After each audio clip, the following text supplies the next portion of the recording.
Le crime de l'Orient Express, partie 2, chapitre 6. Une femme. Tout d'abord, je voudrais dire un petit mot au jeune monsieur McQueen.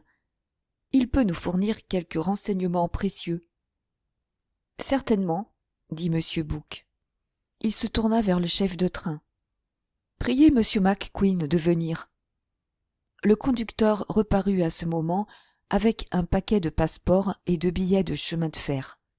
Monsieur Bouc les lui prit des mains. Merci, Michel. Pour l'instant, il vaudrait mieux que vous rejoigniez votre poste. Plus tard, nous vous interrogerons. Bien, monsieur. Michel quitta le compartiment. Lorsque nous aurons vu le jeune McQueen, le docteur voudra bien peut-être m'accompagner dans le compartiment de la victime ? Demanda Poirot. Volontiers, monsieur. Ensuite, mais le chef de train revenait, suivi de monsieur McQueen.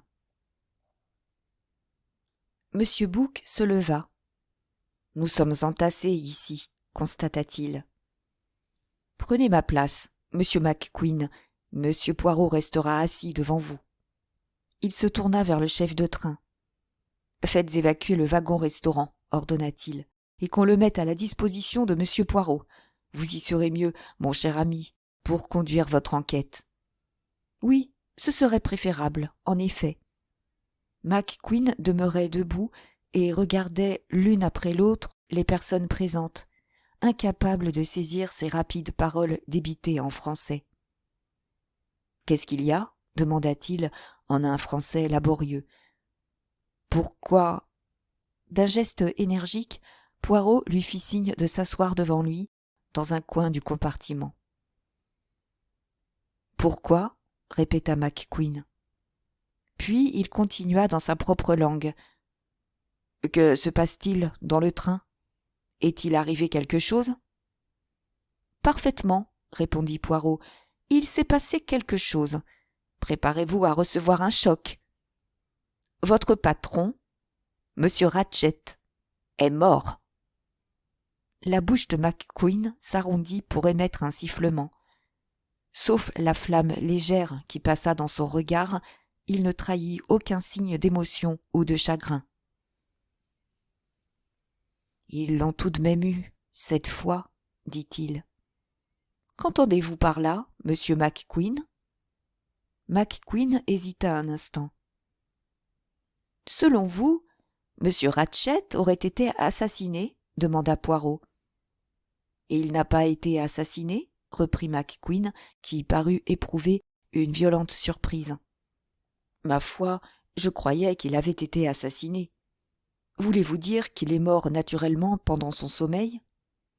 Le vieux était d'une santé... » « Non, non, interrompit Poirot, vos soupçons sont justes. Monsieur Ratchett a été tué, poignardé. Mais j'aimerais que vous m'expliquiez pourquoi vous étiez si sûr qu'il s'agissait d'un crime et non d'une mort naturelle. » McQueen réfléchit quelques secondes. « Je voudrais d'abord savoir qui vous êtes et connaître votre rôle dans cette affaire. »« Je représente la compagnie internationale des wagons-lits. Je suis détective. Je m'appelle Hercule Poirot. » Si Poirot s'attendait à produire une forte impression sur le jeune homme, il en fut pour ses frais. McQueen poursuivit simplement. « Ah oui ?» et attendit que Poirot continuât. « Vous me connaissez peut-être de nom ? En effet, ce nom ne m'est pas tout à fait inconnu, mais je croyais qu'il appartenait à un grand couturier. » Hercule Poirot le toisa avec dédain. « C'est inconcevable !» s'exclama-t-il. « Qu'est-ce qui est inconcevable ? » « Rien. Revenons à nos moutons. Monsieur McQueen, je vous prie de me dire tout ce que vous savez sur la victime. Vous lui êtes parent ? Non, je suis... ou plutôt, j'étais son secrétaire. Depuis combien de temps occupiez-vous cette situation ? Depuis 1 an. Donnez-moi tous les renseignements possibles. J'ai fait la connaissance de M. Ratchett il y a un peu plus d'1 an, lorsque j'étais en Perse. Poirot l'interrompit. Que faisiez-vous dans ce pays? J'étais venu de New York pour visiter une concession de pétrole. Inutile d'entrer dans les détails. L'affaire a mal tourné pour mes amis et pour moi. M. Ratchett habitait dans notre hôtel. Il venait de renvoyer son secrétaire et m'offrit l'emploi. À bout de ressources, je fus trop heureux d'accepter cette situation largement rémunérée. Et depuis, nous avons beaucoup voyagé.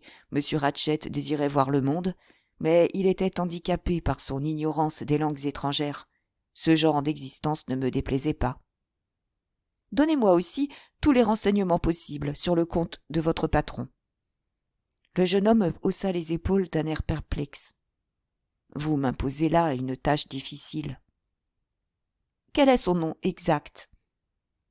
Samuel Edward Ratchett. Était-il américain? Oui. De quelle partie de l'Amérique venait-il? Je n'en sais rien. Alors, dites-moi ce que vous savez. Le fait est, monsieur Poirot, que je ne sais rien du tout. Monsieur Ratchett ne me parlait jamais de lui-même ou de son existence en Amérique. En soupçonnez-vous la raison? Non. J'imagine qu'il rougissait de ses débuts.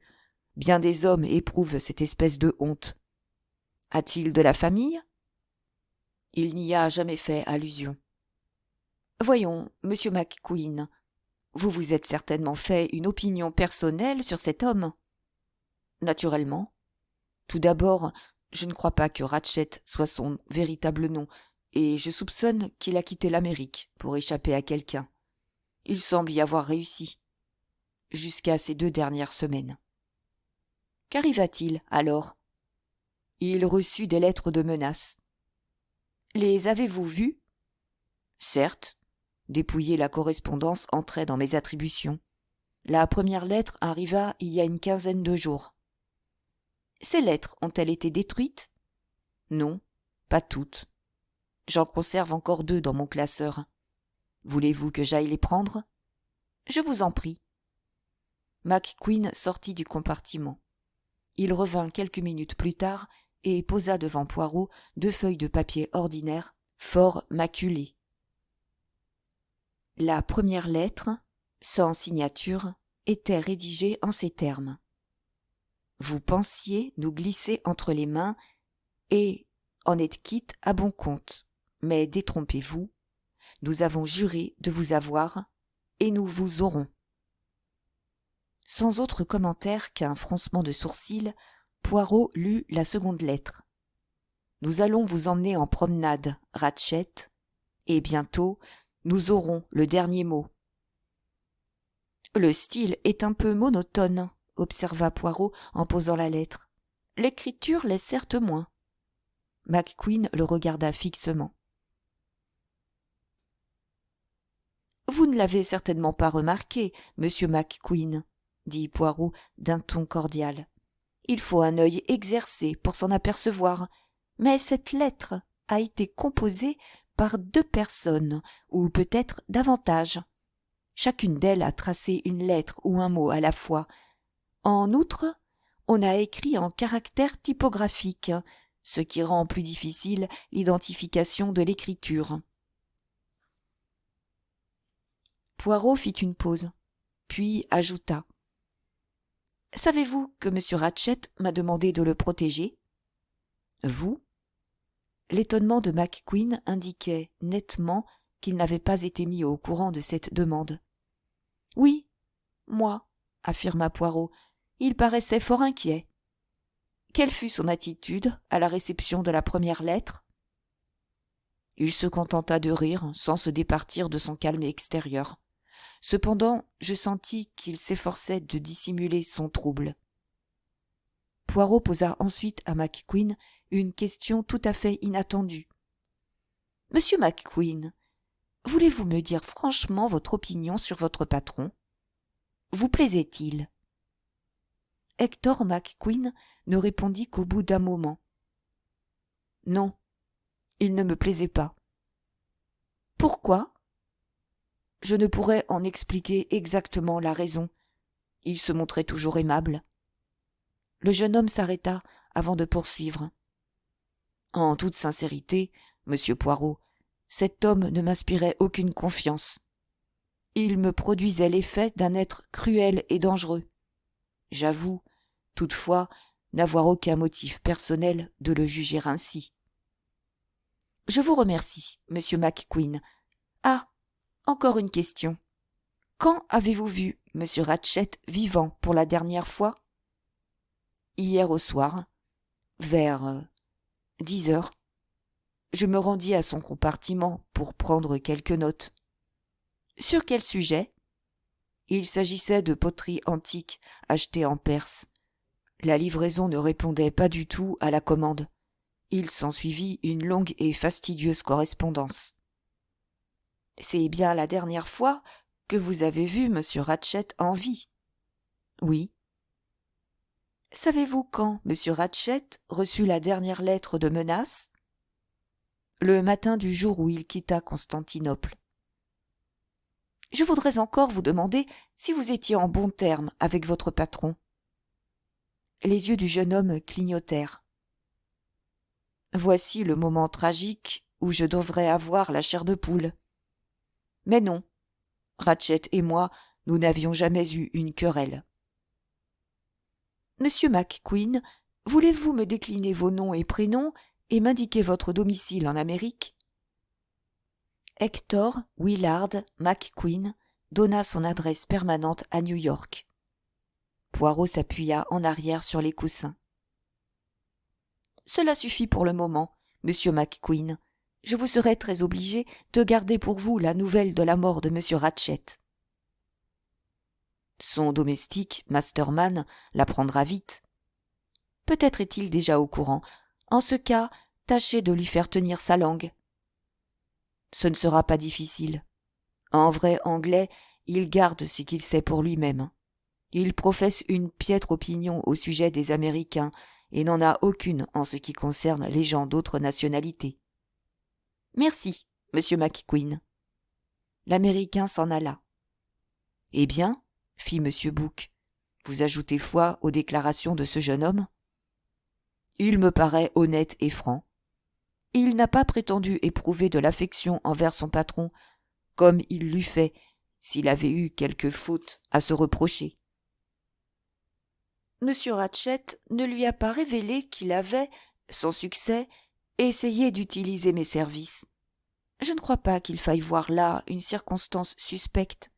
Monsieur Ratchett était sans doute un de ces hommes qui se passent le plus possible du conseil des autres.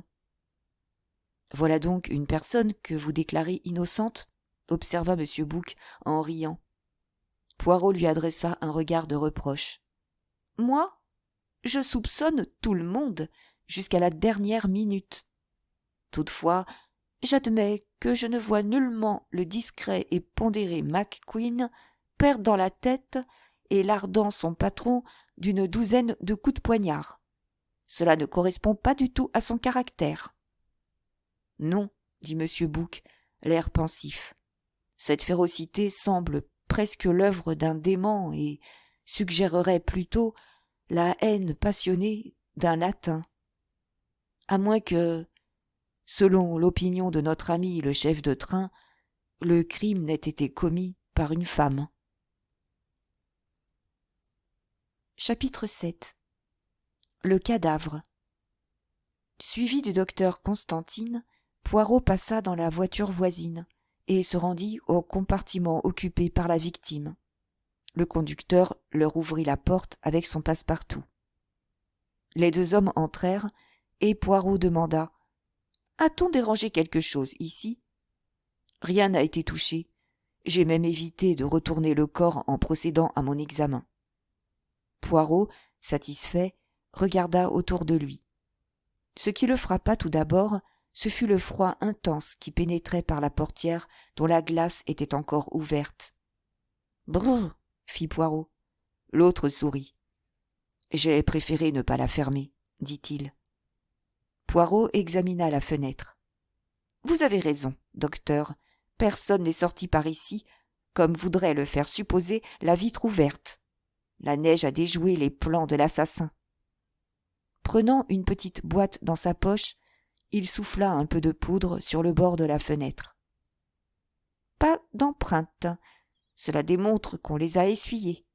S'il y en avait eu, elles ne nous auraient guère avancé. Elles eussent été celles de M. Ratchett, de son domestique ou du conducteur. De nos jours, les criminels ne commettent pas de pareilles bévues. Puisqu'il en est ainsi, ajouta-t-il, fermons cette vitre. On se croirait dans un frigorifique. Il joignit l'acte à la parole, et pour la première fois, il porta son attention vers le corps allongé sur la couchette. Ratchett gisait sur le dos.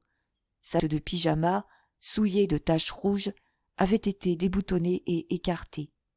« Je voulais constater l'état des blessures, » expliqua le médecin. Poirot se pencha sur le cadavre, puis se redressa. « Ce n'est pas joli à voir, » dit-il, avec une grimace de dégoût. « Le meurtrier a dû se tenir là, debout, et frapper à coups redoublés. Combien de blessures y a-t-il au juste ? J'en ai compté 12. 1 ou 2 d'entre elles sont seulement des éraflures. D'autre part, 3 des coups portés auraient suffi à déterminer la mort. » Quelque chose dans la voix du médecin intrigua Poirot. Le détective observa le Grec qui, les sourcils froncés, regardait le cadavre. « Vous venez de découvrir une anomalie quelconque, n'est-ce pas ? Parlez, lui conseilla-t-il doucement. Dites-moi ce qui vous étonne. Je remarque ici un étrange phénomène. Quoi donc ? Regardez ces 2 blessures, celle-ci et celle-là. Il les désigna de l'index. Elles sont profondes. La coupure a certainement touché des vaisseaux sanguins, et pourtant les bords ne sont pas béants. Elles n'ont pas saigné, comme elles auraient dû le faire normalement. Ce qui signifie que l'homme était déjà mort, depuis un moment, avant de recevoir ces coups. Mais c'est absurde. À moins, dit Poirot pensivement, que le meurtrier, imaginant son œuvre incomplète, ne soit revenu frapper ces 2 coups pour plus de sûreté. Mais cette hypothèse est peu vraisemblable. Rien d'autre ? Si, encore un détail. Lequel ? Vous voyez cette blessure, sous le bras droit, près de l'épaule. Prenez mon crayon. Tenez, essayez de frapper un coup pareil. Poirot abaissa vivement la main. Je comprends. Avec la main droite, c'est presque impossible. Il faudrait frapper en retournant le poignet. Mais en se servant de la main gauche... Précisément, monsieur Poirot, ce coup a dû être donné de la main gauche. Notre assassin est donc gaucher ? Non, n'est-ce pas ? C'est plus compliqué que cela ne paraît. Vous avez raison, monsieur Poirot. Quelques-uns de ces autres coups ont visiblement été frappés de la main droite. 2 assassins, alors ? L'électricité était-elle allumée ? Demanda vivement le détective. C'est difficile à dire. Chaque matin, le conducteur coupe le courant vers 10 heures. Voyons le commutateur, dit Poirot. Il examina le bouton qui commandait la lampe du plafond et la lampe liseuse à la tête du lit. Eh bien, conclut Poirot, tout a été éteint. Nous voici devant l'hypothèse du premier et du deuxième assassin, comme s'exprimerait l'illustre Shakespeare. Le premier assassin s'acharne sur la victime et quitte le compartiment après avoir tourné la lumière. Le second assassin se glisse dans l'obscurité, ne voit pas que la besogne a déjà été faite et frappe au moins 2 coups sur le cadavre. Que pensez-vous de mon idée ? Magnifique, s'exclama le médecin avec enthousiasme. Vous trouvez ? Me voilà rassuré. Je craignais d'avoir proféré une absurdité. Quelle autre explication pourrait-on fournir de ces 2 dernières blessures ? Je me le demande. Existe-t-il d'autres indices confirmant l'intervention de 2 meurtriers? Je crois pouvoir l'affirmer. Quelques-uns de ces coups, comme je l'ai déjà dit, dénotent une certaine faiblesse, un manque de force ou de volonté, tandis que celui-ci et celui-là, il indiqua les 2 blessures refermées, ont exigé une grande vigueur physique. À votre avis, seul un homme aurait pu les porter? J'en suis presque certain. Une femme en eût été incapable? Une jeune femme très vigoureuse, disons une athlète, en aurait peut-être été capable, particulièrement sous l'influence d'une forte émotion, mais, selon moi, c'est presque impossible. Poirot demeura silencieux. Intrigué, le médecin lui demanda: « Vous saisissez mon point de vue ?»« À merveille, » dit Poirot. « Tout s'éclaire de façon éblouissante. Le meurtrier est un homme très fort, très faible. C'est une femme. Il est droitier, il est gaucher. Ah, tout cela est du plus haut comique. » Puis, avec une brusque colère: « Et la victime, que devient-elle dans tout cela? Crie-t-elle? Se débat-elle? Se défend-elle ?» Il glissa sa main sous l'oreiller et exhiba le petit revolver automatique que Ratchett lui avait montré la veille. « Entièrement chargé. Constatez-le, docteur. » Ils promenèrent leurs regards autour d'eux. Les vêtements de Ratchett pendaient au pater contre la cloison. Sur la petite table formée par le couvercle de la cuvette de toilette se trouvaient différents objets. Dans un verre d'eau, le dentier du mort. À côté de la bouteille d'eau minérale, un verre vide, un grand flacon et un cendrier contenant le bout d'un cigare, des fragments de papier carbonisé et aussi 2 allumettes qui avaient servi. Le docteur saisit le verre vide et le renifla.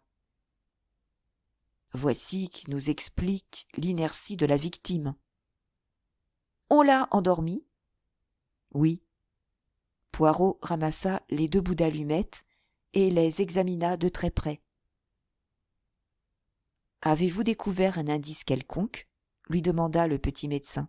« Ces 2 allumettes présentent des formes différentes. L'une est plus plate que l'autre. » « Les plates se vendent dans le train. » Poirot fouilla les poches de M. Ratchett, en retira une boîte d'allumettes et compara celle-ci avec les 2 autres.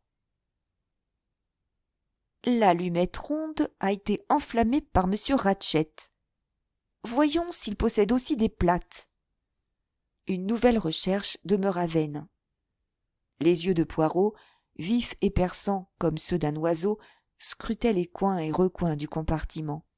Aucun détail ne pouvait lui échapper, semblait-il.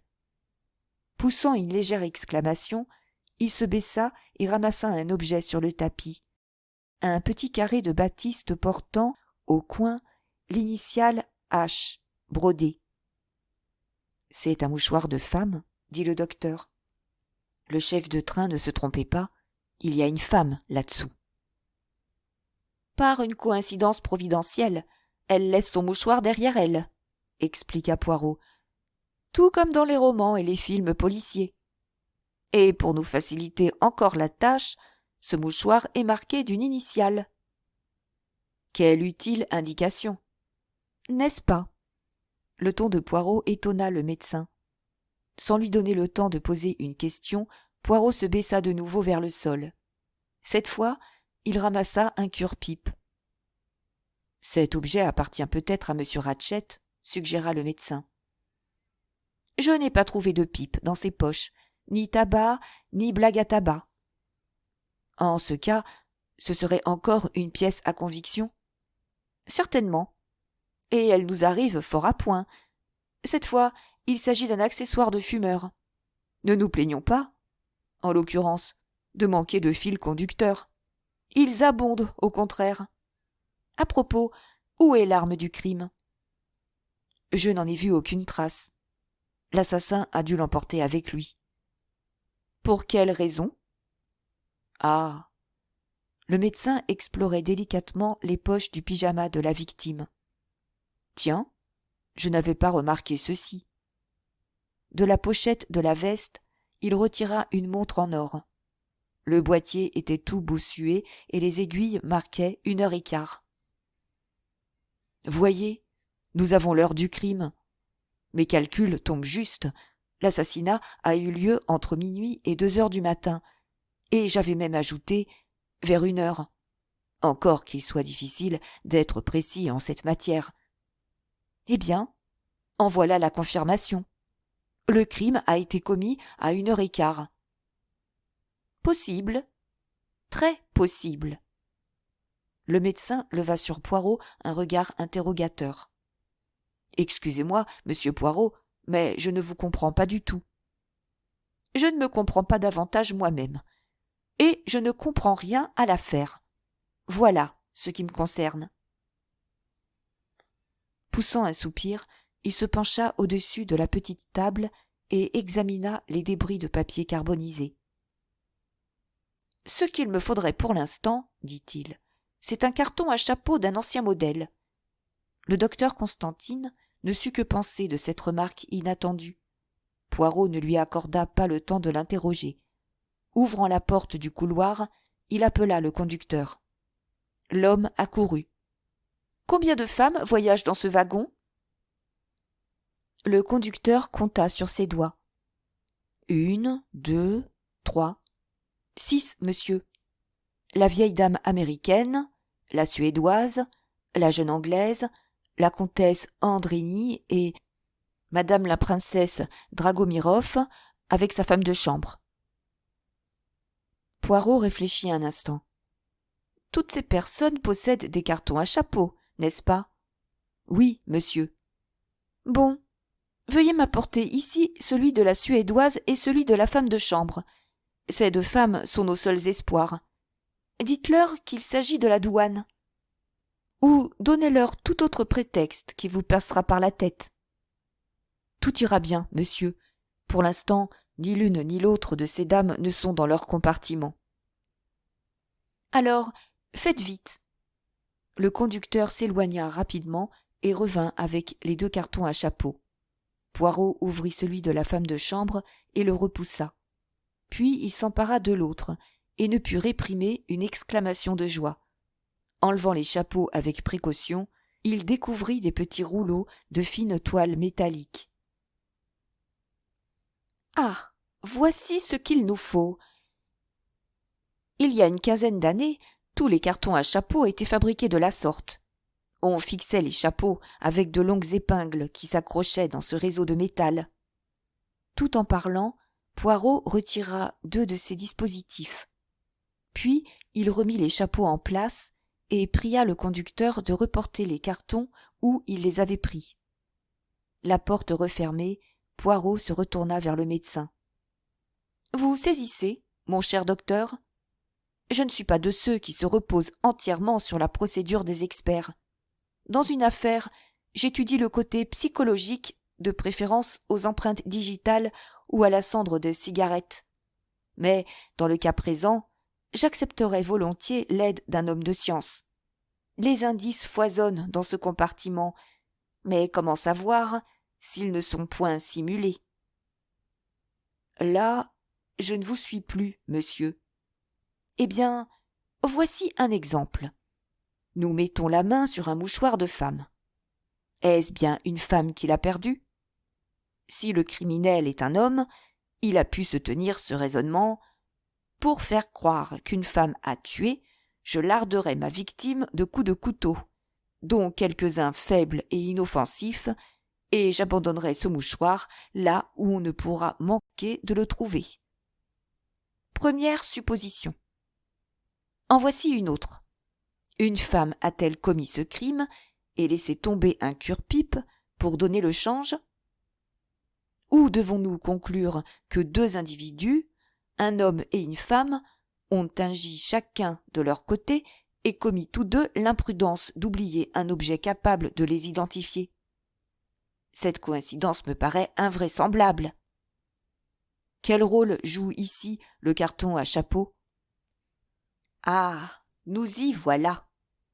Comme je vous le disais tout à l'heure, l'arrêt de la montre, le mouchoir, le cure-pipe peuvent être des indices véritables ou simulés. Jusqu'ici, je ne saurais rien affirmer. Mais je découvre une piste qui, si je ne me trompe, n'est point truquée.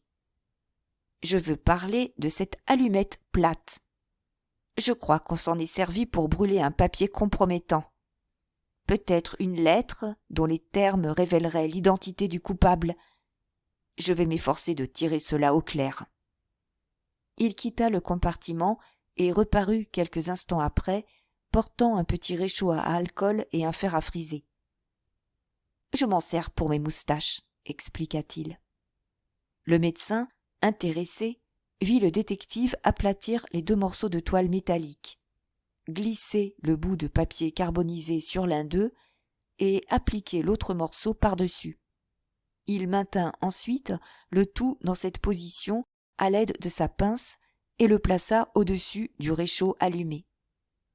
« Ceci n'est qu'un pis-aller, et espérons que nous obtiendrons le résultat voulu. » Le métal commença de rougir, et soudain des signes apparurent sur le papier noirci. Des mots se formèrent lentement en lettres de feu. Sur ce petit fragment de papier, on pouvait lire 6 mots et la fin d'un autre. « Venez-vous de la petite Daisy Armstrong. »« Ah !» s'exclama Poirot. « Cela vous apprend-il quelque chose ?» demanda le médecin. Les yeux brillants, le détective posa sa pince. « Oui, à présent, je connais le véritable nom du mort, et la raison pour laquelle il ne résidait plus en Amérique. » « Comment s'appelait-il ?»« Cassetti. »« Cassetti ? Ce nom évoque en moi un souvenir. Je ne sais plus au juste. Ne s'agit-il pas d'une affaire qui s'est passée aux États-Unis ?»« Oui, » répondit Poirot. Poirot, peu enclin à se montrer communicatif, promena son regard autour de lui et conclut. « Nous en parlerons tout à l'heure. Assurons-nous d'abord si rien de ce qu'il y a à voir ne nous a échappé. » D'une main habile, il inspecta de nouveau les poches du défunt sans rien découvrir d'intéressant. Il essaya d'ouvrir la porte de communication entre les 2 compartiments, mais de l'autre côté, le verrou était posé. « Un point m'intrigue, » remarqua le docteur Constantine. « Si l'assassin ne s'est pas enfui par la fenêtre, si cette porte de communication était fermée au verrou de l'autre côté, et si la porte du couloir était non seulement fermée à clé, mais aussi au moyen de la chaînette de sûreté, par où le meurtrier a-t-il pu sortir ? C'est ce que veut savoir le public lorsqu'un illusionniste est emprisonné, pieds et poings liés, dans une armoire. Vous dites ? Je prétends, expliqua Poirot, que si le meurtrier veut nous faire croire qu'il a sauté par la fenêtre, il s'arrangera pour que les 2 autres issues paraissent impraticables. Comme pour l'illusionniste de l'armoire, il existe un truc là-dessous.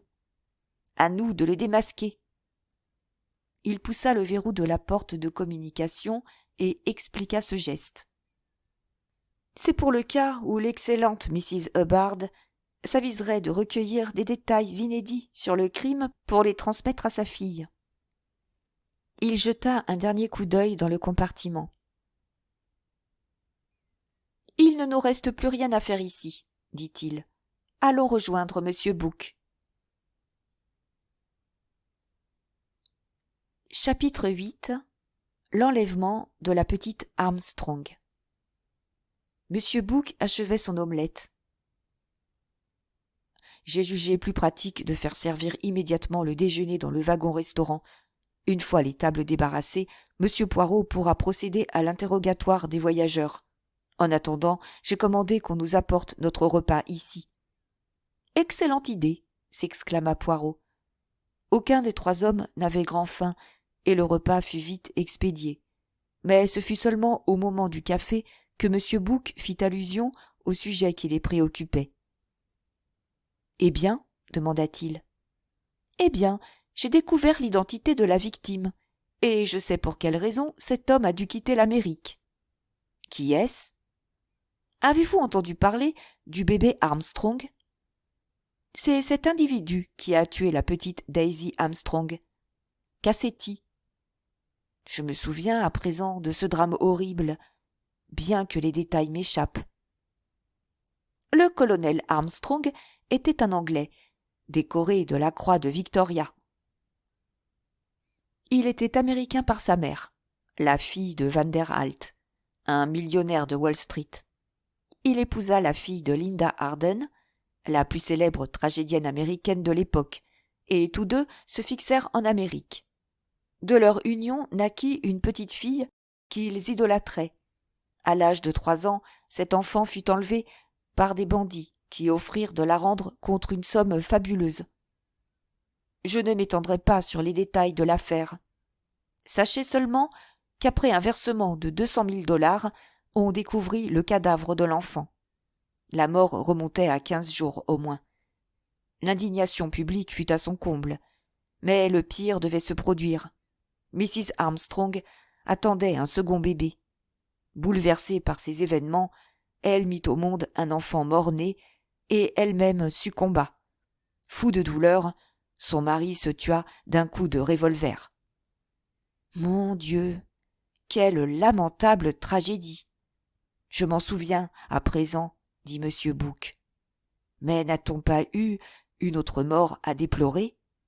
Si, celle d'une pauvre servante française ou suisse, je ne sais plus, que la police soupçonnait de complicité avec les bandits. On refusa d'écouter ses énergiques protestations. En fin de compte, poussée par le désespoir, la malheureuse se jeta d'une fenêtre et se tua sur le coup. Par la suite, son innocence fut démontrée de façon éclatante. Quelle chose horrible! 6 mois plus tard, Cassetti fut arrêté comme chef de la bande qui avait volé l'enfant. Les malfaiteurs avaient employé la plus sinistre des méthodes. De crainte d'être arrêtés par la police, ils avaient supprimé l'enfant, caché le cadavre et continuaient à soutirer autant d'argent que possible avant la découverte du meurtre. Je puis vous affirmer ceci. Cassetti était l'assassin. Mais grâce à l'énorme fortune qu'il avait entassée et au chantage qu'il exerçait sur certaines personnalités, il fut acquitté par la suite d'une faute dans la procédure. Néanmoins, la populace l'aurait lynché s'il n'avait eu l'habileté de se déguiser et de quitter l'Amérique sous un faux nom. Depuis lors, il voyageait et vivait luxueusement de ses revenus. « Ah, l'immonde personnage !» proféra M. Bouc d'un air de dégoût. « Ce n'est pas moi qui déplorerais sa perte. »« Moi non plus. » Il n'était tout de même pas nécessaire de le mettre à mort dans l'Orient Express.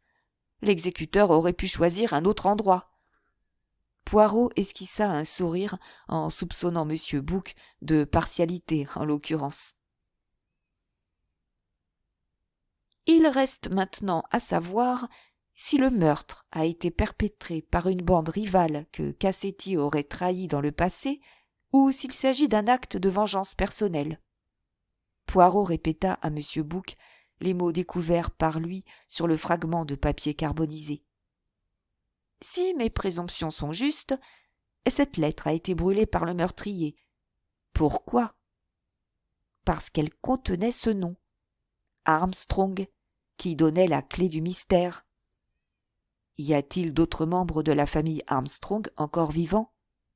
Je l'ignore, malheureusement. Mais il me souvient d'avoir lu quelque part que M. Armstrong avait une jeune sœur. » Poirot exposa ensuite ses constatations et celles du docteur Constantine. Le visage de M. Bouc s'éclaira lorsqu'il fut question de la montre arrêtée. « Nous avons là l'heure exacte du crime. »« Oui, ce renseignement est précieux, » dit Poirot d'un ton si étrange que les 2 autres le regardèrent, ahuris. « Ne m'avez-vous pas dit que vous aviez entendu Ratchett parler au conducteur à 1h moins 20 ? lui demanda M. Bouc. Poirot relata minutieusement les événements de la nuit. Eh bien, tout semblerait prouver que Cassetti, ou Ratchett, comme je continuerai à l'appeler, vivait encore à 1h moins 20. 1h moins 23, exactement. Autrement dit, à minuit 37, M. Ratchett était bien vivant. C'est un fait indiscutable. Poirot se contenta de regarder pensivement devant lui. On frappa à la porte et le maître d'hôtel entra. « Le wagon-restaurant est libre, monsieur, annonça-t-il. »« Allons-y, dit M. Bouc en se levant. »« Puis-je vous accompagner ?» demanda Constantine. « Certainement, cher docteur, à moins que M. Poirot n'y voie quelque inconvénient. »« Pas le moindre. » Après un échange de politesses, aucun ne voulant passer le premier pour sortir, tous trois s'éloignèrent du compartiment. Deuxième partie. L'instruction. Chapitre 1er. La déposition de l'employé des wagons-lits. Dans le wagon-restaurant, tout était prêt pour recevoir ces messieurs. Poirot et M. Bouc s'assirent l'un à côté de l'autre et, en face d'eux, à la même table, le médecin prit place. Devant Poirot s'étalait le plan du wagon-lit Constantinople-Calais, avec les noms des voyageurs écrits à l'encre rouge. À côté, les passeports et les billets de chemin de fer formaient un petit tas. On n'avait pas oublié l'encre, le papier, les porte-plumes et les crayons. « Parfait, déclara Poirot. Ouvrons sans plus tarder notre enquête. Convoquons tout d'abord le conducteur du wagon-lit. Vous connaissez sans doute la moralité de cet homme. Peut-on se fier à ses dires ? Oh, mais oui, Pierre Michel appartient au service de la compagnie depuis plus de 15 ans. C'est un Français. Il habite près de Calais. Ce n'est peut-être pas un phénix d'intelligence, mais il est foncièrement honnête. Bon, dit Poirot, faites-le venir. Bien qu'ayant recouvré une partie de son sang-froid, Pierre Michel demeurait encore sous le coup de l'émotion. « J'espère que monsieur n'a aucune négligence à me reprocher dans mon service, » demanda-t-il en regardant tour à tour Poirot et M. Bouc. « C'est horrible, ce qui vient de se passer, mais j'ose croire que ma responsabilité n'est pas en jeu. » Ayant calmé les craintes de l'employé, Poirot se mit à l'interroger.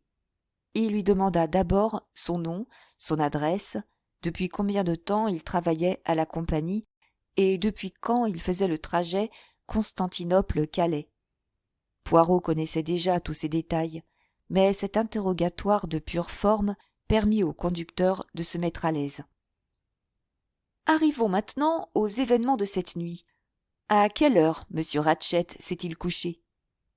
Presque tout de suite après dîner, monsieur, avant que le train quitte la gare de Belgrade. Comme la veille, il m'avait prié de préparer son lit pendant le dîner, ce que je fis. Quelqu'un a-t-il pénétré ensuite dans son compartiment ? Son valet de chambre, monsieur, et son secrétaire, le jeune Américain. Personne d'autre ? Pas que je sache, monsieur. Bien. C'est la dernière fois que vous l'avez vu ou entendu ? Non, monsieur. Vous oubliez qu'il a sonné vers 1h moins 20, peu après l'arrêt du train. Que s'est-il passé exactement ? J'ai frappé à sa porte, mais il répondit qu'il avait sonné par erreur. Il répondit en anglais ou en français ? En français. Quel terme a-t-il exactement employé ? Ce n'est rien, je me suis trompé. Parfait, dit Poirot. C'est bien ce que j'avais entendu.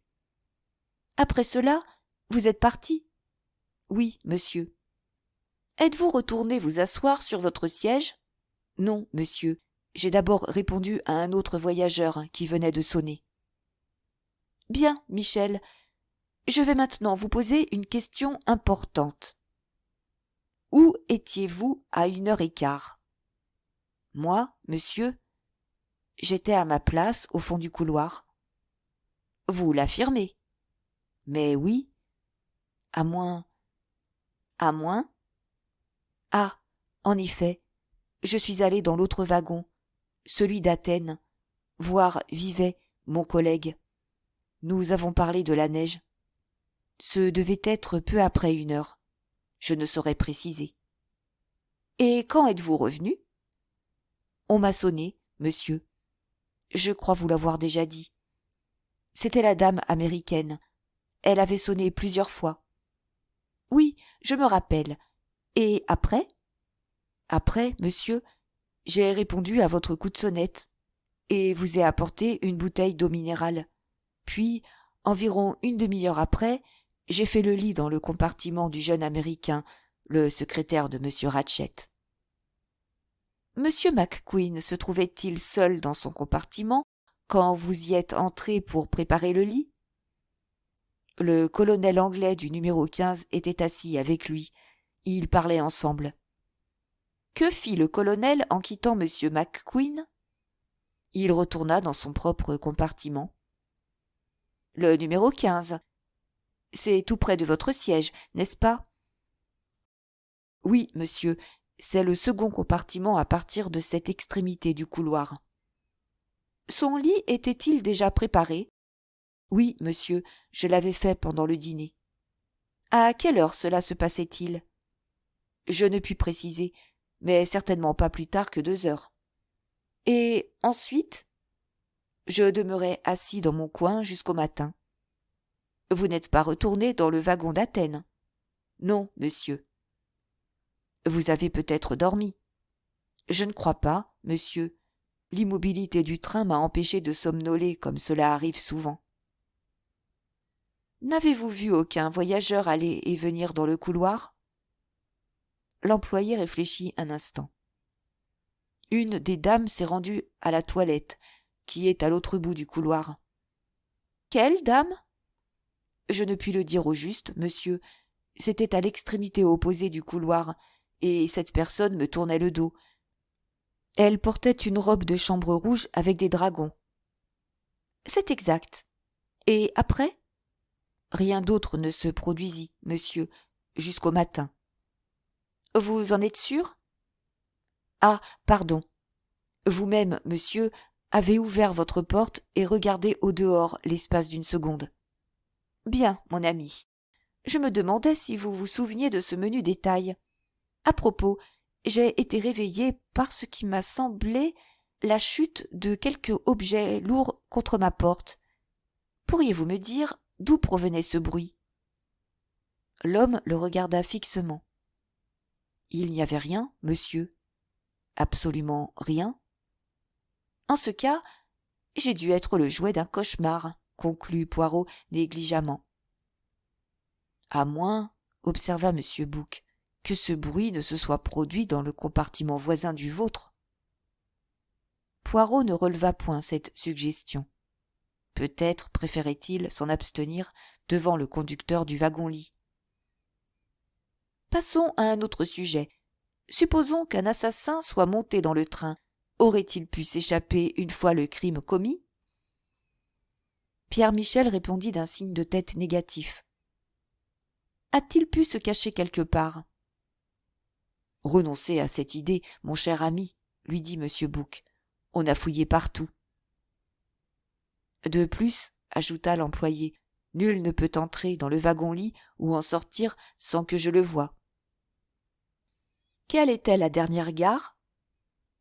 Vinkovci. Quelle heure était-il alors ? Normalement, le train devait quitter cette gare à 11h58. Mais en raison du mauvais temps, nous avions 20 minutes de retard. Quelqu'un aurait-il pu venir d'un des autres wagons du train ? Non, monsieur. Après le dîner, la porte de séparation entre les wagons-lits et les autres voitures est fermée à clé. Êtes-vous descendu du train à Vinkovci, Michel ? Oui, monsieur. Comme d'habitude, je suis descendu sur le quai et je suis resté auprès du marchepied. Les autres conducteurs ont fait de même. Et la porte en avant, près du wagon-restaurant? Elle est toujours fermée en dedans. Pour l'instant, elle ne l'est pas. Le conducteur parut surpris. Puis son visage s'éclaira. Sans doute un des voyageurs l'a ouverte pour jeter un coup d'œil sur la neige. Probablement, acquiesça Poirot. L'air pensif, le détective tapota sur la table pendant un moment. « Monsieur a-t-il quelque chose à me reprocher ?» demanda le conducteur avec inquiétude. Poirot lui adressa un sourire bienveillant. « Vous n'avez pas eu de chance, mon ami. Ah, encore une petite chose qui me vient à l'esprit. Vous disiez qu'un autre voyageur a sonné au moment où vous frappiez à la porte de M. Ratchett. Moi aussi, je l'ai entendu. Qui était-ce? C'était madame la princesse Dragomirov. Elle voulait sa femme de chambre. Et vous avez appelé celle-ci? Oui, monsieur. Poirot examina le plan étalé devant lui. Cela suffit pour l'instant, dit-il au conducteur. Bien, monsieur. L'employé regarda M. Bouc. Ne vous alarmez pas, Michel, je ne vois aucune négligence de votre part. Avec soulagement, Pierre Michel quitta le wagon-restaurant. Chapitre 2. L'interrogatoire du secrétaire. Pendant 1 minute ou 2, Poirot demeura plongé dans ses pensées.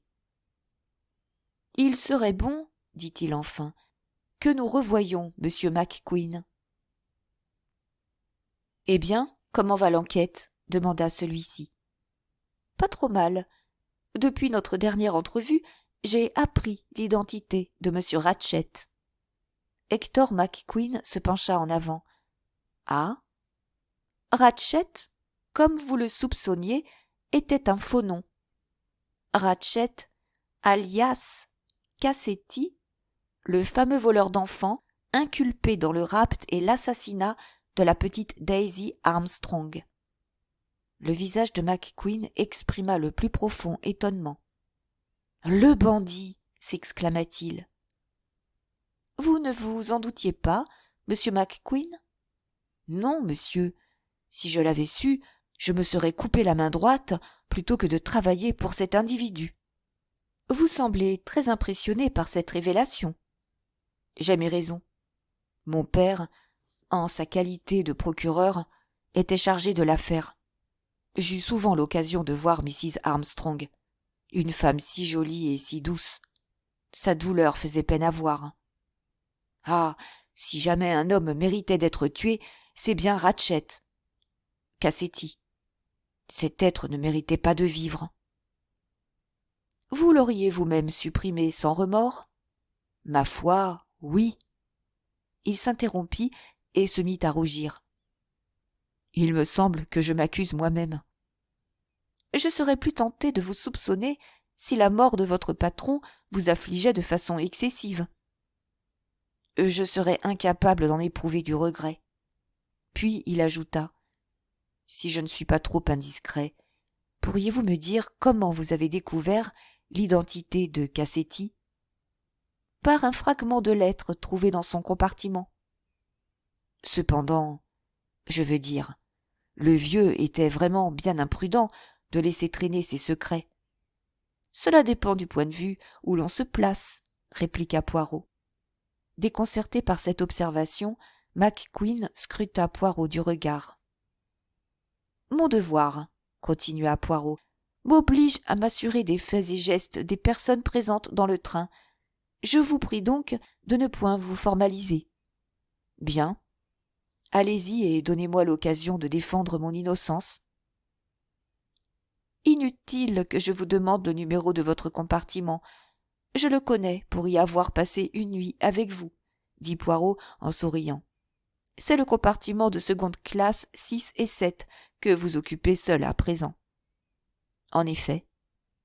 Monsieur McQueen, voulez-vous me dire ce que vous avez fait la nuit dernière après avoir quitté le wagon-restaurant? C'est très simple. Je suis retourné à mon compartiment. Je lus un peu et descendis sur le quai à Belgrade. Constatant qu'il faisait très froid, je remontai dans le train et parlai un moment avec une jeune Anglaise installée dans un compartiment voisin du mien. Ensuite, j'entrai en conversation avec l'Anglais, le colonel Arbuthnot. Je devais causer avec lui, ce me semble, quand vous êtes passé. Puis, ainsi que je vous l'ai déjà dit, je me rendis chez M. Ratchett, qui me dicta quelques notes. Je le quittai en lui souhaitant une bonne nuit. Le colonel Arbuthnot se tenait toujours debout dans le couloir. Son compartiment étant transformé en couchette pour la nuit, je lui proposai de venir s'asseoir dans le mien. Je commandai de la bière et nous discutâmes politique. D'habitude, j'évite de me lier avec les Anglais. Leur raideur m'agace, mais le colonel me plaît assez. Pourriez-vous me dire à quelle heure il vous a quitté? Très tard, pas loin de 2 heures. Avez-vous remarqué l'arrêt du train? Certes, cela nous a surpris. Nous avons regardé au dehors et vu la neige épaisse, mais nous ne soupçonnions pas les conséquences. Qu'arriva-t-il lorsque le colonel sortit de votre compartiment? Il rejoignit le sien et j'appelai l'employé pour qu'il fasse mon lit. Où étiez-vous pendant qu'il le faisait? Je fumais une cigarette à la porte, dans le couloir. Et ensuite? Ensuite, je me couchai et dormis jusqu'au matin. Êtes-vous descendu du train à un moment quelconque de la soirée? Arbuthnot et moi sommes descendus à...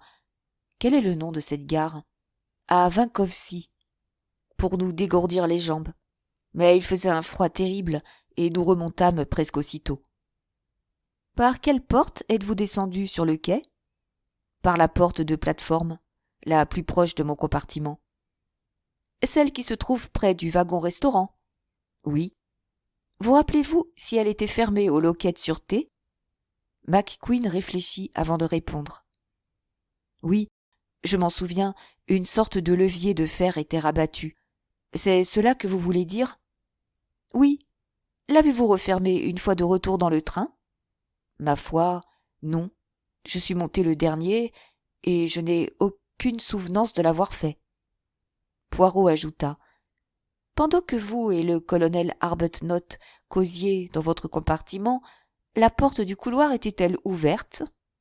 Oui. Pourriez-vous me dire si vous avez vu quelqu'un passer dans le couloir depuis le départ de Vinkovci jusqu'au moment où vous vous êtes séparés pour la nuit? McQueen fronça les sourcils. Il me semble que le conducteur a passé une fois, venant du côté du restaurant, et une femme a longé le couloir dans la direction opposée. Qui était cette femme? Je ne sais pas. Je n'y ai point prêté attention.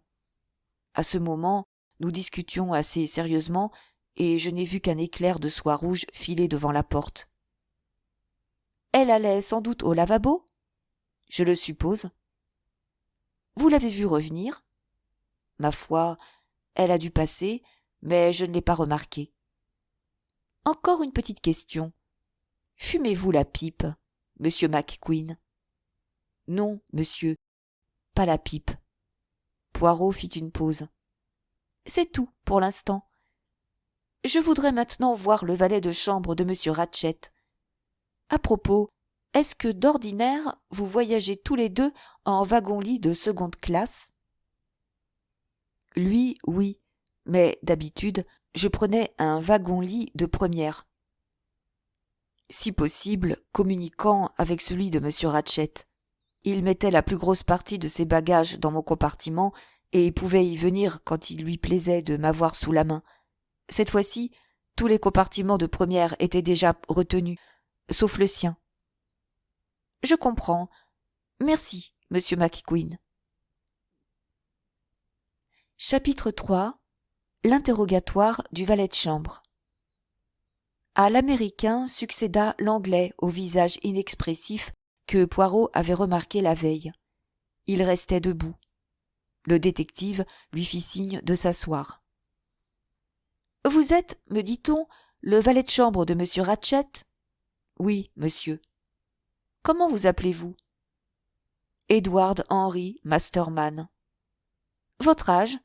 39 ans. »« Votre domicile ? 21 Friar Street, Clerkenwell. Vous savez que votre maître a été assassiné? Oui, monsieur. Quel crime horrible! Voulez-vous me dire à quelle heure vous avez vu monsieur Ratchett pour la dernière fois? Le serviteur réfléchit. Il devait être 9 heures, hier soir. Racontez-moi ce qui s'est passé à ce moment. Comme à l'ordinaire, je suis allé auprès de lui pour mon service. Qu'aviez-vous à faire exactement?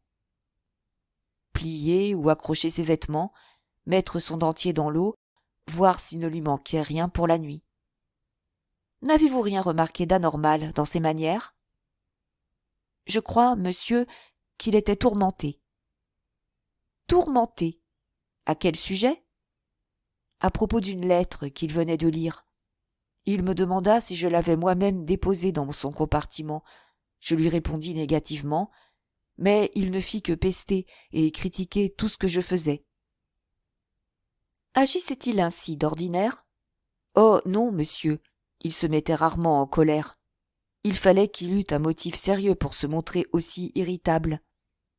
Votre maître usait-il parfois de narcotiques?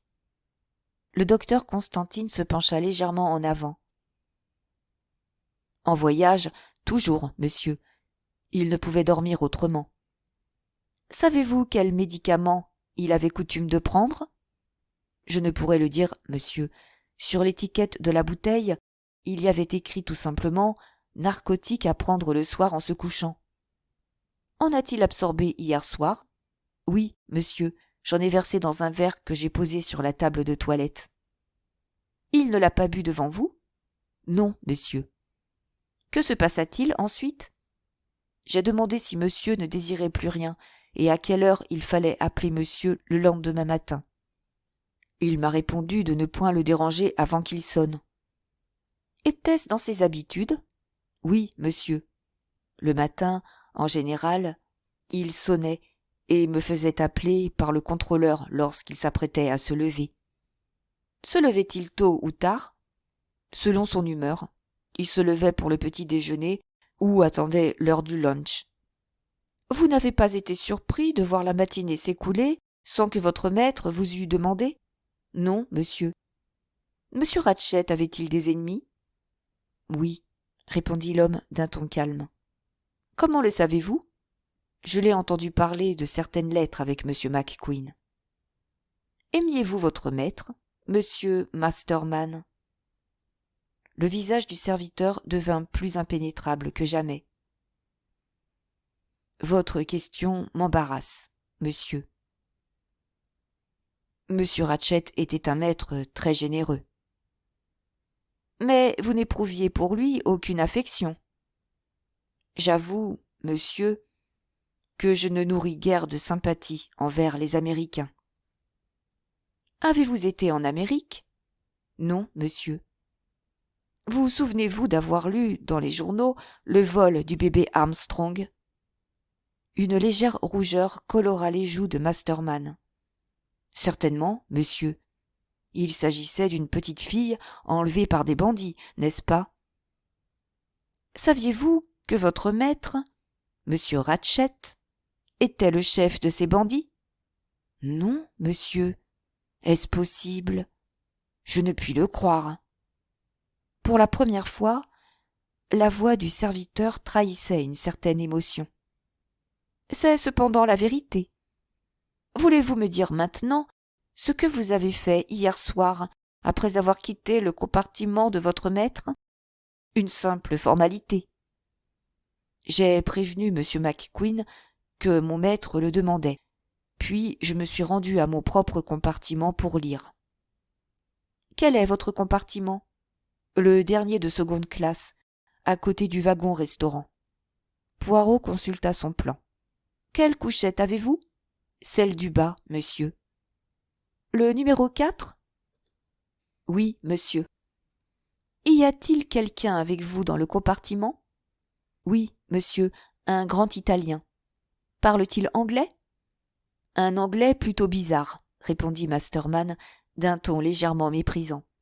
Il a séjourné en Amérique, à Chicago, à ce que j'ai compris. Parliez-vous beaucoup ensemble? Non, monsieur, je préfère lire. Poirot sourit. Il voyait la scène. Le gros Italien bavard et l'Anglais correct et taciturne. Puis-je savoir ce que vous lisiez? Pour le moment, je lis Le captif de l'amour par Mrs. Arabella Richardson. Un roman passionnant? Je trouve l'histoire très intéressante, monsieur. Bien, continuons. Vous retournez à votre compartiment et vous vous plongez dans Le captif de l'amour. Jusqu'à quand? Vers 10h30, monsieur, l'Italien désirant se coucher, le conducteur est venu faire les lits. Alors, vous vous êtes couché et vous avez dormi. Je me suis mis au lit, mais je ne dormis point. Pourquoi? Je souffrais d'un mal de dents. Ah là là, que ça fait mal. Très mal, monsieur. Qu'avez-vous pris pour calmer votre douleur? J'ai mis un peu d'essence de girofle sur ma dent. Cela m'a un peu soulagé, mais impossible de fermer l'œil. Alors j'ai allumé la lampe à la tête de ma couchette et j'ai repris mon livre, pour essayer d'oublier mon mal. N'avez-vous pas dormi de toute la nuit? Si, monsieur, je me suis assoupi vers 4h du matin. Et votre compagnon? L'Italien? Oh, il a ronflé sitôt couché. Il n'est pas sorti du compartiment pendant la nuit? Non, monsieur. Et vous? Moi non plus, monsieur. Avez-vous entendu quelque chose pendant la nuit? Rien d'extraordinaire. Le train était arrêté, tout était calme. Après un instant de réflexion, Poirot conclut. Je ne vois pas d'autres questions à vous poser. Vous ne pouvez guère nous éclairer sur cette tragédie. Je le regrette infiniment, monsieur. Autant que vous avez pu vous en rendre compte, existait-il un dissentiment entre votre maître et M. McQueen? Non, monsieur. M. McQueen est un jeune homme d'excellent caractère. Au service de qui étiez-vous avant de remplir votre emploi auprès de M. Ratchett? Chez Sir Thomas Tomlinson, à Grosvenor Square. Pourquoi l'avez-vous quitté? Il partait pour l'Afrique, monsieur, et n'avait plus besoin de mes services. Mais je suis certain qu'il vous fournira de bons renseignements sur mon compte. Je suis resté chez lui pendant des années. Et depuis combien de temps étiez-vous au service de M. Ratchett? Un peu plus de 9 mois, monsieur. Merci, Masterman. Dites-moi, fumez-vous la pipe? Non, monsieur, je ne fume que la cigarette. Merci, c'est tout ce que je désirais savoir. Poirot le congédia d'un signe de tête. Le valet de chambre hésita. Excusez-moi, monsieur, mais la vieille dame américaine est dans un état de nervosité effrayant. Elle prétend savoir ce qui s'est passé cette nuit. En ce cas, je voudrais la voir tout de suite, dit Poirot en souriant. Voulez-vous que je lui dise de venir ici? Depuis longtemps, elle réclame à corps et à cri une entrevue avec un représentant de l'autorité. Le conducteur ne parvient pas à calmer son impatience. Envoyez-la ici, mon ami. Nous allons recueillir sa déposition. Chapitre 4. Le témoignage de la dame américaine. Madame Hubbard pénétra dans le wagon-restaurant dans un tel état de surexcitation qu'elle articula péniblement ces mots. « Répondez-moi, qui parmi vous représente l'autorité? J'ai une très importante déclaration à formuler, mais je ne parlerai que devant la personne compétente. Si ces messieurs… » Son regard hésita entre les 3 hommes. Poirot se pencha en avant. « Racontez-moi tout, madame, mais auparavant, prenez la peine de vous asseoir. » Mrs. Hubbard s'affaissa lourdement sur le siège en face de Poirot. « Voici ce que je voulais dire. Un crime a été commis dans le train hier soir, et l'assassin se cachait dans mon compartiment. » Elle fit une pause dramatique. « Vous en êtes bien sûre, madame? »« Si j'en suis sûre? Quelle idée! Je sais ce que je dis. Vous allez connaître tous les détails. Je venais de me mettre au lit et je m'étais endormie. Quand soudain, je m'éveillai. Il faisait noir, mais je sentais la présence d'un homme dans mon compartiment. La peur m'étreignait la gorge. Clouée sur place, je songeais « Mon Dieu, on va me tuer !» Impossible de vous décrire ma terreur. Dans les journaux, on lit tant de drames qui se passent dans ces maudits trains. Je me disais en moi-même « En tout cas, il n'aura pas mes bijoux !» Je les avais, en effet, cachés dans un bas et fourrés sous mon oreiller, ce qui n'est guère confortable, mais enfin. Pour en revenir à l'assassin, voyons, où en étais-je donc? Vous croyez qu'il y avait un homme dans votre compartiment? Ah oui, alors, je fermai les yeux et réfléchis à ce que je devais faire, et je me dis, par bonheur, ma fille ne se doute pas de ce qui m'arrive. Bientôt, je recouvrais mes esprits et je pressais le bouton d'appel. J'avais beau sonner, on ne répondait pas. Le cœur faillit me manquer. Je commençais à imaginer que des bandits avaient assassiné tout le monde dans le train, arrêté en cours de route. Cette immobilité et ce silence mortel devenaient trop angoissants. Je continuais à presser le bouton. Oh, quel soulagement j'éprouvais en entendant des pas dans le couloir. On frappe à ma porte, je crie « Entrez !» et je fais de la lumière. Croyez-moi, si vous le voulez, il n'y avait plus personne dans mon compartiment. La voix de Mrs. Hubbard prenait des accents tragiques. Que se passa-t-il ensuite, madame? Je rapportai au conducteur ce qui venait de se passer, et il ne voulut point me croire. Sans doute s'imaginait-il que j'avais rêvé. Je lui demandai de fouiller sous la banquette. Il me fit alors remarquer qu'un homme ne pouvait se fourrer là-dessous. L'assassin était parti, évidemment. Néanmoins, quelqu'un était venu dans mon compartiment, et les paroles que me disait le conducteur pour me rassurer me rendaient folle. Je ne suis pas de ces femmes imaginatives, monsieur. Je n'ai pas l'avantage de connaître votre nom. Poirot, madame. Je vous présente monsieur Bouc, un directeur de la compagnie, et le docteur Constantine. Enchanté de faire votre connaissance, murmura Mrs. Hubbard d'un air distrait. Puis elle se replongea dans son récit. Je dois cependant vous avouer que je me suis bien trompée. Je m'étais fourré dans la tête que c'était l'homme du compartiment voisin, le malheureux assassiné. Je priai le conducteur de vérifier la porte de communication. Naturellement, elle n'était pas verrouillée. Le conducteur la ferma au verrou, et lorsqu'il s'en alla, je me levai et appuyai une valise contre la porte pour plus de sûreté. Quelle heure était-il, madame? Je ne sais pas. J'étais trop bouleversée pour m'occuper de ce détail. Et à présent, quelle est votre opinion? L'homme qui a passé dans mon compartiment est l'assassin. Cela saute aux yeux. Alors, vous croyez qu'il se rendait dans le compartiment voisin? Je l'ignore. Je fermais les yeux de frayeur. Peut-être est-il sorti dans le couloir. Que sais-je? Je vous dis que je fermais les yeux. Mrs. Hubbard poussa un profond soupir. Dieu, que j'ai eu peur! Si seulement ma fille savait.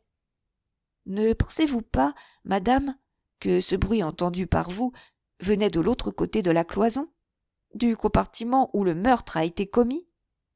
Non, non, monsieur, monsieur Poirot, l'homme se trouvait chez moi, et je vous en apporte la preuve ici. Triomphante, elle brandit son sac à main et l'ouvrit. Elle en tira tour à tour 2 grands mouchoirs propres, une paire de lunettes à monture d'écaille, un tube d'aspirine, un flacon de sel Glauber, une bonbonnière, un trousseau de clés, une paire de ciseaux, un carnet de chèques de l'American Express, la photographie d'un enfant à la physionomie très banale, quelques lettres, 5 colliers de fausses perles orientales et enfin un petit objet de métal, un bouton. Voyez-vous ce bouton? Il ne m'appartient nullement. Je l'ai trouvé ce matin en me levant. Comme elle le déposait sur la table, M. Bouc se pencha et poussa un cri. Mais ce bouton appartient à la tunique d'un conducteur des wagons-lits. On peut trouver à cela une explication tout à fait naturelle, observa Poirot. Il se tourna vers l'américaine. Madame, ce bouton a pu se détacher de l'uniforme du conducteur pendant qu'il fouillait votre compartiment ou lorsqu'il faisait le lit hier soir. Non, non, écoutez-moi bien. Hier soir, avant de m'endormir, je lisais un magazine. Au moment d'éteindre la lumière, je le posais sur une petite caisse debout devant la portière. Eh bien, ce matin, je découvris ce bouton sur le magazine. J'aimerais bien connaître votre avis là-dessus. Madame, j'appelle ce bouton une pièce accusatrice. La réponse parut calmer la brave dame. Je ne puis souffrir qu'on doute de ma parole. Vous venez de nous fournir une déposition très intéressante, lui dit Poirot. Puis-je, à mon tour, vous poser certaines questions? Je vous écoute. Comment m'expliquerez-vous que, effrayé par ce monsieur Ratchett, vous n'ayez point songé à fermer au verrou la porte de communication entre vos deux compartiments? Je l'avais fermée, répliqua aussitôt Mrs. Hubbard. Ah? Vraiment? Oui. Ou plutôt, voici. J'avais prié la Suédoise, une aimable personne, de voir si la porte était verrouillée, et elle m'a répondu par l'affirmative. N'auriez-vous pu vous en rendre compte par vous-même? Non, j'étais au lit, et mon sac à éponge était suspendu à la poignée de la porte. À quelle heure lui avez-vous demandé ce petit service? Attendez, entre 10h30 et 11h moins le quart. Elle était entrée pour savoir si j'avais de l'aspirine. Je lui ai dit de prendre mon tube dans ma valise. À ce moment-là, vous étiez couché? Oui. Soudain, Mrs. Hubbard éclata de rire. La pauvre femme, elle était dans un état. Figurez-vous qu'elle avait ouvert, par erreur, la porte de l'autre compartiment. La porte de M. Ratchett? Oui. Vous savez comme il est facile de se tromper quand toutes les portes du couloir sont fermées. Il paraît que le monsieur a été mécontent et même a prononcé des paroles impolies. La pauvre demoiselle était fort ennuyée de sa méprise. « Oh, je me suis trompée, me dit-elle. J'en suis toute honteuse. » N'avez-vous pas ensuite perçu de bruit dans le compartiment de M. Ratchett? Demanda Poirot. Eh bien, pas précisément. Qu'entendez-vous par là? C'est-à-dire qu'il ronflait. Ah, il ronflait. Terriblement. Son ronflement m'a tenu éveillée presque toute la nuit précédente. Et il n'a plus ronflé après le passage, dans votre compartiment, de l'autre homme qui vous a causé une si grande frayeur. Voyons, monsieur Poirot, puisqu'il était mort. C'est fichtre vrai, acquiesça Poirot. Dites-moi, madame Hubbard, vous rappelez-vous le vol du bébé Armstrong? Sûrement. Et le coupable est encore en liberté.